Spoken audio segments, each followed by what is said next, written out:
ማቴዎስ ወንጌል ምዕራፍ 6 ቁጥር 25 ስለዚህ እላችኋለሁ ስለ ነፍሳችሁ በምትበሉትና በምትጠጡት ወይም ስለ ሰውነታችሁ በምትለብሱት አትጨነቁ።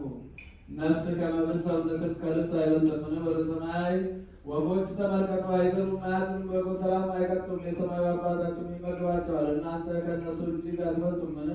ከእናንተ ተጨንቆ በቁመቱ ላይ አንድ ክንድ መጨመር የሚችል ማን ነው? ስለ ልብስስ ስለምን ትጨነቃላችሁ? የሜዳ ወፎች እንዴት እንዲያድጉ ልብ አድርጋችሁ ተመልከቱ፣ አይደክሙም፣ አይፈትሉም። ነገር ግን እላችኋለሁ ሰሎሞንስ እንኳን በክብሩ ሁሉ ከእነዚህ እንዳንዱ አልለበሰም። እግዚአብሔር ግን ዛሬ ያለውን ነገ ወደ እቶን የሚጣለውን የሜዳን ሳር እንዲህ የሚያለብሰው ከሆነ እናንተ እምነት የጎደላችሁ እናንተማ ሊልቁን እንዴት እንዲህ ምን እንላለን? ምንስ እንጠጣለን? ምንስ እንለብሳለን? ብላችሁ አትጨነቁ። ይህንስ ሁሉ አሕዛብ ሁሉ ይፈልጋሉ።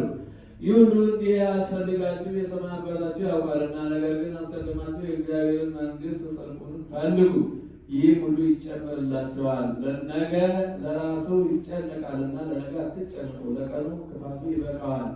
ሰማይና ምድር ያልፋል፣ ቃሌ ግን አያልፍም አለ ጌታ ለደቀ መዛሙርቱ።